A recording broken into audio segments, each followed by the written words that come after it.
From broken-down Batmobiles to colossal lightning machines, the wilderness is brimming with fascinating inventions left to rust in peace. Today, we will venture into the wild to uncover these forgotten marvels as we explore some of the most unusual abandoned technology and vehicles in the world. Submarine subway. If you go scuba diving off the coast of Charleston, South Carolina, you will stumble upon what appears to be the remnants of an underwater civilization with an impressive public transit network. About 30 miles offshore, the seabed is home to 50 decommissioned New York subway cars, now blanketed in seaweed and teeming with marine life. It looks like the lost city metro of Atlantis. These subway cars were intentionally sunk 100 feet underwater in 2002 as part of a project by the South Carolina Department of Natural Resources to create an artificial coral reef. The area's flat seabed lacked rocks and natural coral, providing little food or shelter for marine life. Without places for rock-dwelling crustaceans and mollusks to thrive, fish populations struggled to find food and evade predators. To solve this, the Comain Reef was established as a new habitat for marine wildlife. The subway cars were stripped of their windows and doors, then sunk to the ocean floor. Once underwater, they quickly became colonized by mussels, shrimp, and fish eager for a new food source. Artificial reefs like this can support up to 400 times more food for fish compared to a barren seabed. Today, these abandoned subway cars are bustling with life, still not as crowded as the subway I take every morning. French fly. On the outskirts of Chevilly, France sits a rusty and unassuming hangar that once housed an extraordinary relic from the 1970s, a hovercraft-like train known as the Aerotrain I-80. This futuristic vehicle, developed by French engineer Jean Bertin, was part of an ambitious vision for high-speed travel. Bertin built several prototypes, all functioning like enormous hovercrafts that floated on a cushion of air just inches above a specially designed monorail track running beneath the train.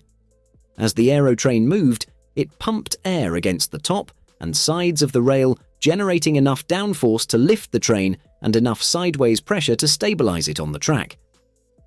Unlike traditional trains, which are slowed by the friction between wheels and rails, the frictionless Aerotrain could glide at incredible speeds, reaching up to 267 miles per hour.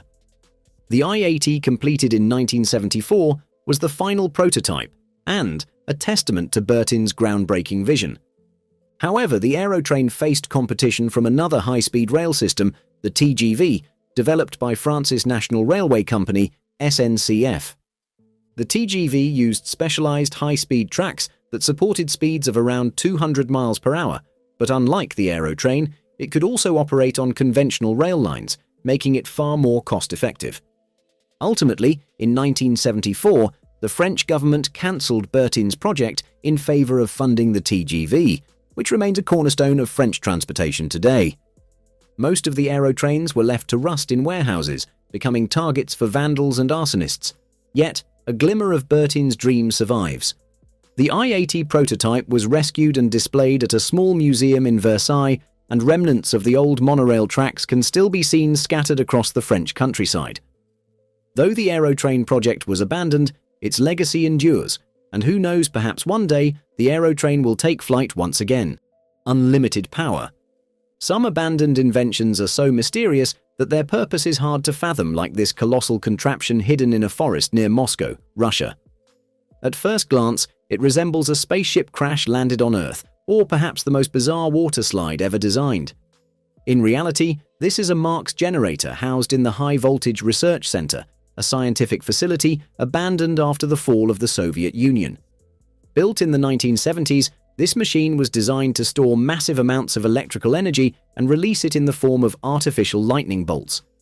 Soviet scientists used it to test how power lines, aircraft, and other technologies could withstand lightning strikes. However, operating the generator was immensely expensive, and when the Soviet Union collapsed in 1991, the newly formed Russian government could no longer afford to fund the facility. The research center was abandoned, left to collect dust and decay. Yet, the Marx generator itself remains the largest of its kind in the world. In 2014, the Russian government briefly powered it up for a demonstration, proving that the massive device still works. Turns out, lightning can strike the same place more than once. The American Dream. Brace yourself. When it comes to abandoned cars, size does matter. Meet the American Dream, the longest stretch limo in the world. This massive vehicle spans an incredible 100 feet, featuring a hot tub, a helipad, and even a hinge in the middle to help it navigate corners. Built in 1986 by J. Orberg, a car designer famous for creating the DeLorean in Back to the Future. This limo was meant to be a Hollywood sensation. Orberg hoped that studios would rent the limo for their movies, but maintaining it proved astronomically expensive, and parking it was a logistical nightmare. By the late 1990s, interest had dried up, and Jay abandoned his dream vehicle outside a warehouse in New Jersey. It sat there deteriorating, but he listed it on eBay in case someone else wanted to take a shot at restoring it. Fast forward to 2014, when Mike Manning purchased the limo for an undisclosed amount. Unfortunately, Manning soon realized the cost of restoration was far beyond his means. In 2019, the limo was sold again, this time to Michael Deezer, owner of an extensive car collection housed at the Orlando Auto Museum in Florida. Deezer had the resources to revive the beast, investing 3 years and $250,000 into its full restoration. Today, the American Dream is back in full working condition. If you want to marvel at the world's longest limo, you can visit it at the Orlando Auto Museum, proof that some dreams really do come true. Rusty Railroad.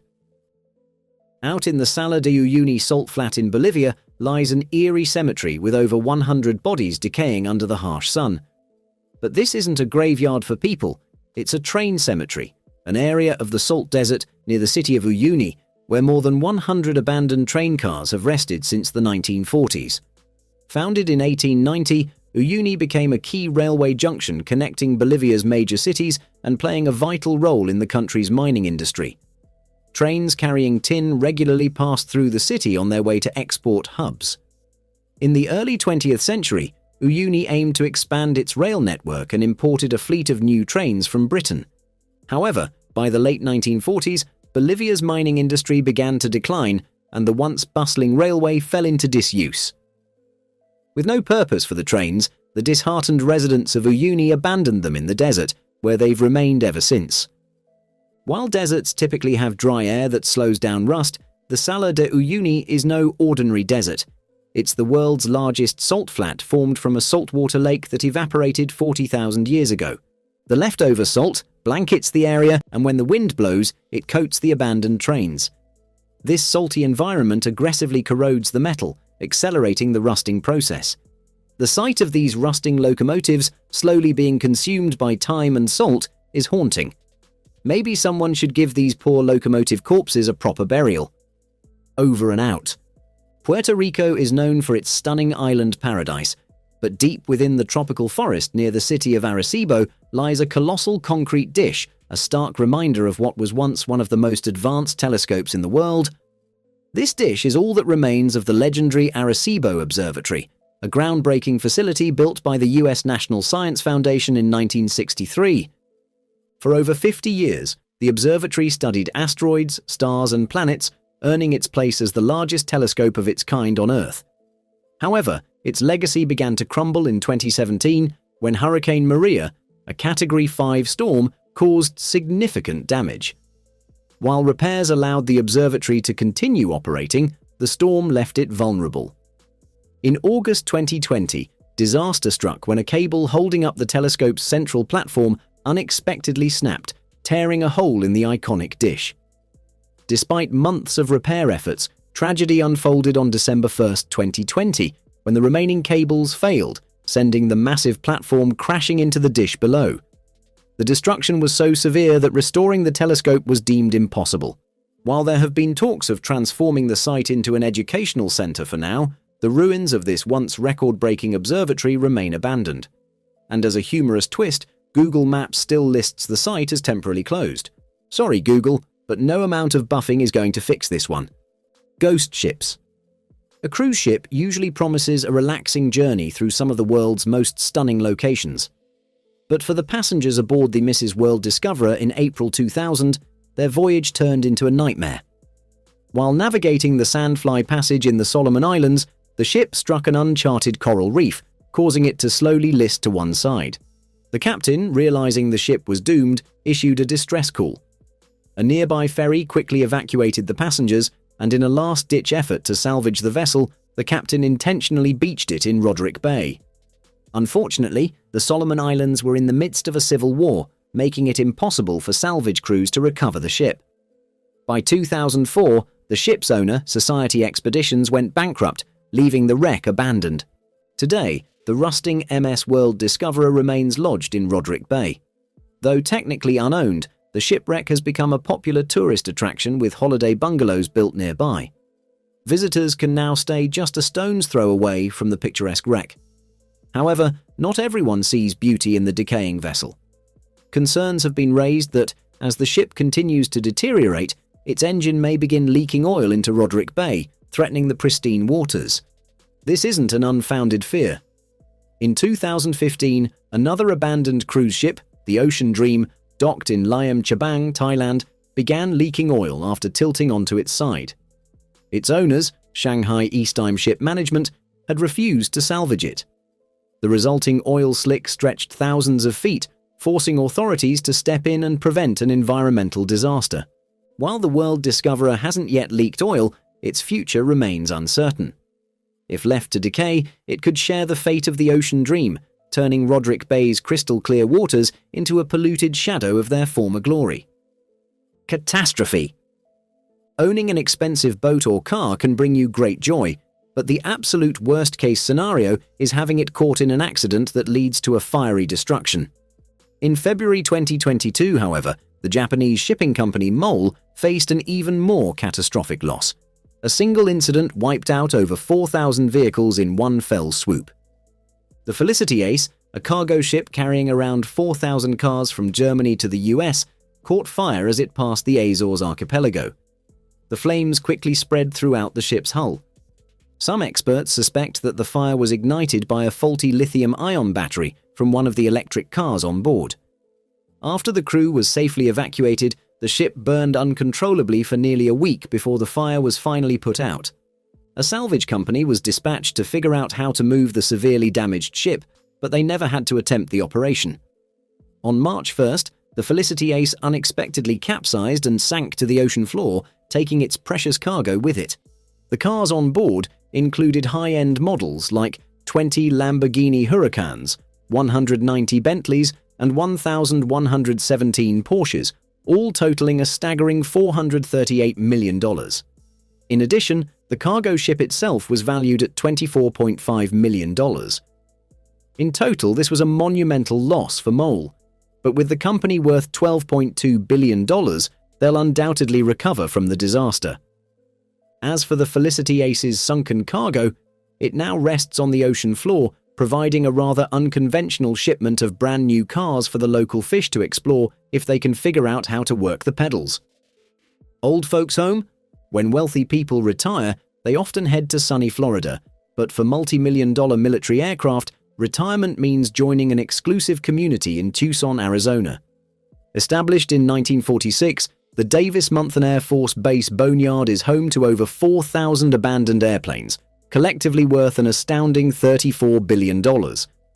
This retirement home houses a range of iconic aircrafts from fighter jets like the 1964 F-111 Aardvark and 1958 F-4 Phantom Tirus to specialized planes like the world's first stealth fighter, the F-117 Nighthawk.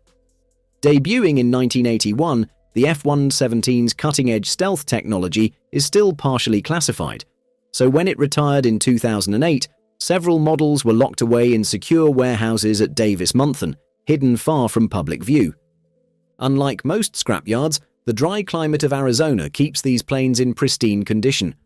With minimal rain and low humidity, rust is virtually non-existent, allowing the Air Force to salvage parts from older aircraft. Sometimes, they even bring planes back into service. One remarkable example is Wise Guy, a B-52 Stratofortress bomber built in 1955. After serving in the Vietnam War, Wise Guy was retired to the Boneyard in 2008. However, in 2019, it was recalled to replace another B-52 that was accidentally destroyed during a training exercise. Thanks to the ideal preservation conditions at Davis-Monthan, the aircraft was in great shape and ready to return to service. Now over 70 years old, Wiseguy remains on standby, proving that even after decades of retirement, it's still ready for action. The Woodpecker. If you are looking for incredible abandoned technology, there's no better place to explore than one of the most infamous abandoned sites on Earth, Chernobyl.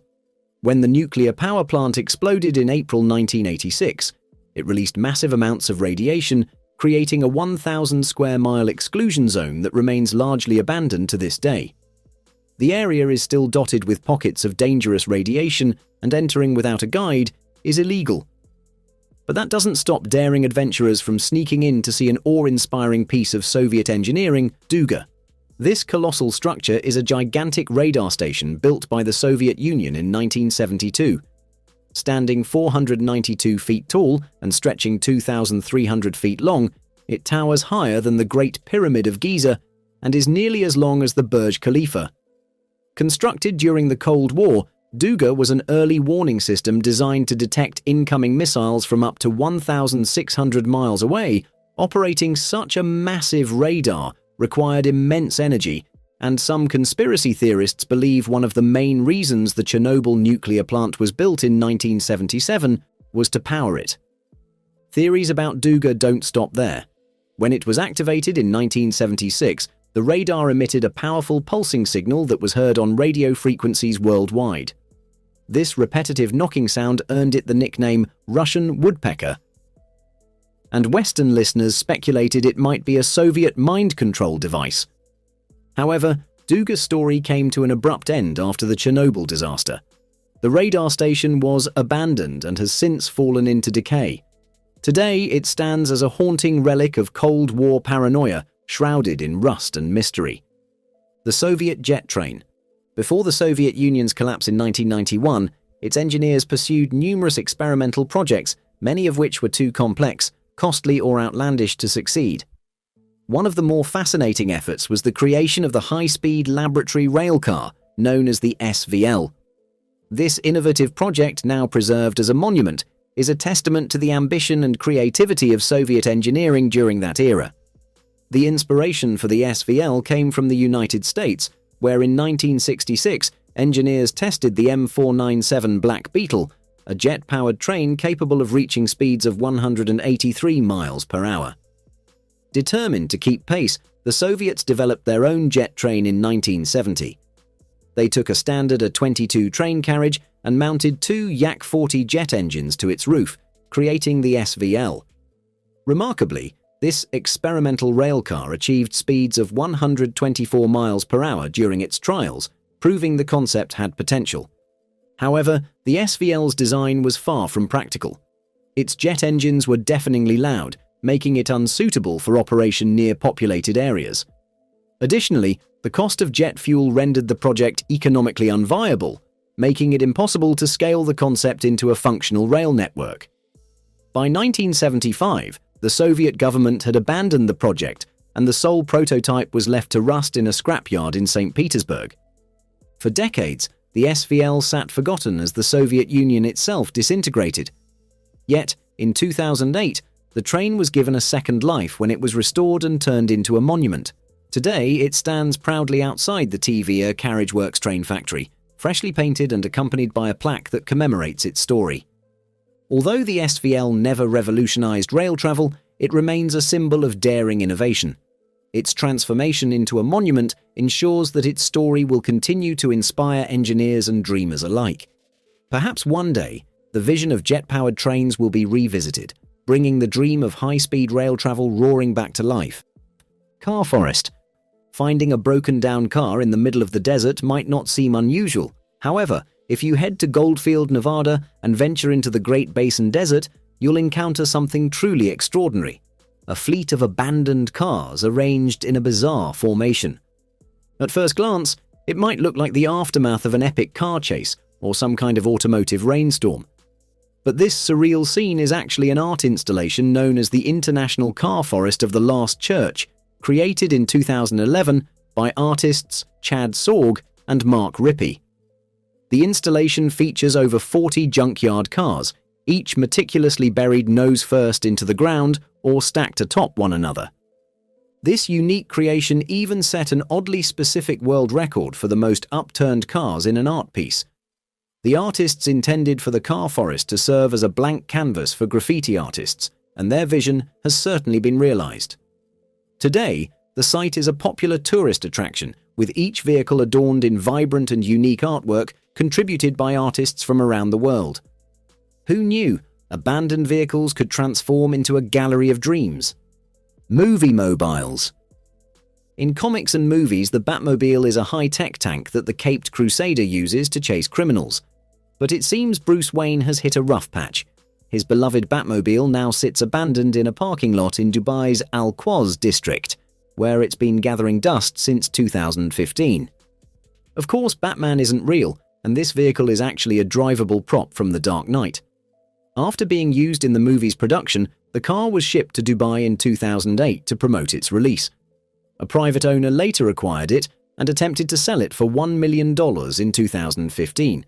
But with no buyers, the Batmobile remains in limbo. Dubai isn't the only place with iconic Hollywood vehicles gathering rust. In Blaine, Washington, a derelict mystery machine was discovered in 2018, parked near a warehouse. Reddit sleuths determined this wasn't the van from a Scooby-Doo movie, but rather a parody version featured in Jay and Silent Bob Strike Back, 2001. After filming Wrapped, the van was abandoned likely due to the high cost of storing movie props. Meanwhile, in Coober Pedy, Australia, you'll find a spaceship sitting in a parking lot. This rusty relic was used in the Vin Diesel movie Pitch Black, where it portrayed a crashed alien spacecraft. After filming, the production team left the prop behind, turning it into an unusual local landmark. From Gotham streets to alien planets, these abandoned vehicles once dazzled on the big screen. Well, those vehicles are pretty rusty, so I'm going to wrap this up and go get a tetanus shot. Which of these pieces of abandoned technology and vehicles would you most like to see back in action? Let me know in the comments, and thanks for watching.